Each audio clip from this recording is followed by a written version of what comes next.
Hello नमस्ते। एकदमै दुःखको कुरा छ। यस्तो दुःखद घटना कसैसँग पनि नहोस् भन्ने चाहन्छु म। मैले केही घण्टा अगाडि एउटा पोस्ट पनि हालेको छु हाम्रो युबिन तामाङ भाइको बारेमा। युबिन तामाङ भाइ युकेमा अध्ययनरत थिए। उनी 20 वर्षीय। मैले बुझेअनुसार धरानको भाइ रहेछ ऊ चाहिँ।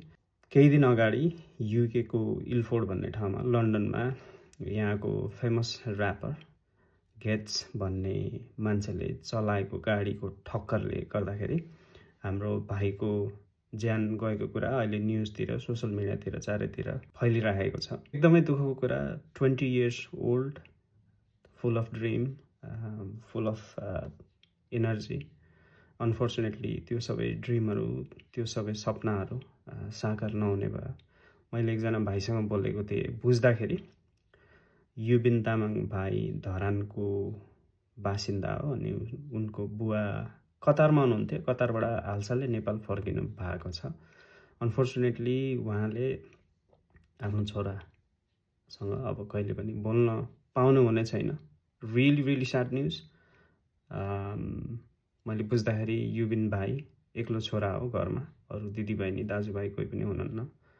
त्यो झनै दुःख लाग्दो कुरा। अनि यस्तो घटनाहरू संसारमा घटिरहेको हुन्छ अनि हरेक घटनासँगै कति लेसनहरू हामीले सिक्न पनि सक्छ।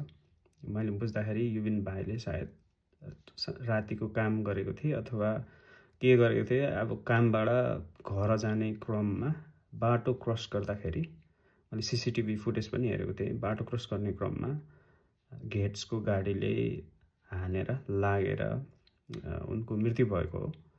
अनि यसमा एकदमै ध्यान दिनुपर्ने कुरा के छ भन्दाखेरि, यस तपाईँ राइट होला, तपाईँ ग्रिन लाइटमा हिँडेको होला, तर पनि एकदमै ध्यान दिनुपर्ने कुरा के छ भन्दाखेरि बाटो क्रस गर्दाखेरि देब्रे दाहिने राम्रोसँग हेर्नु होला। अनि स्पेसली अहिलेको नयाँ भाइ बहिनीहरूले हुडी लगाएर कानमा हेडफोनहरू लगाएर त्यसरी पनि हिँड्नुहुन्छ। त्यस्तो नगर्नु होला। यो सिचुएसनल अवेरनेस हुन एकदमै जरुरी छ। बी भिजिलेन्ट भन्छ नि गोराहरूले, त्यो चाहिँ गर्नु होला। बाटोहरू क्रस गर्दा अथवा कुनै पनि ठाउँमा वरिपरि के हुँदैछ, सराउन्डिङमा के हुँदैछ, केही खतरा छ कि त्यो बुझ्न जरुरी छ, जान्न जरुरी छ। एट द सेम टाइम तपाईहरुले यदि ड्राइभिङ गर्नुहुन्छ भने अल्कोहलको इन्फ्लुएन्समा ड्राइभिङ नगर्नु होला।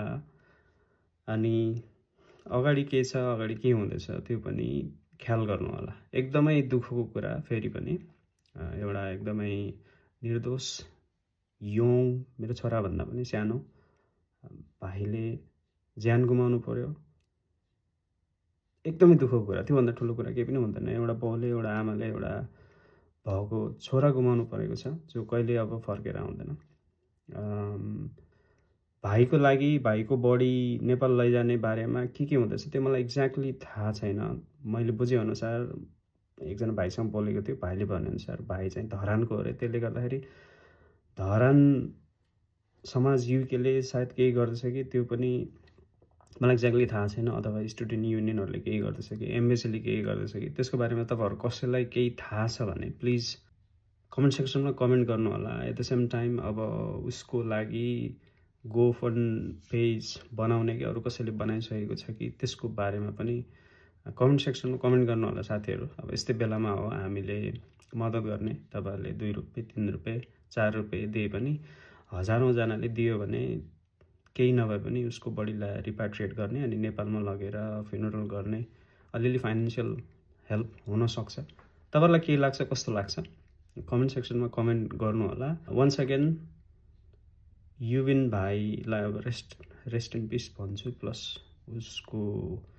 उनको फ्यामिली नेपालमा जो हुनुहुन्छ, बाबा आमा अनि क्लोज फ्यामिली, उहाँहरूलाई चाहिँ म हार्दिक श्रद्धाञ्जली भन्न चाहन्छु। अनि एट द सेम टाइम यो दुःखद घडीमा, यो अप्ठ्यारो समयमा भगवानले तपाईहरुलाई यो स्थितिसँग, यो परिस्थितिसँग जुझ्ने शक्ति दिनुहुनेछ भन्ने प्रार्थना गर्छु।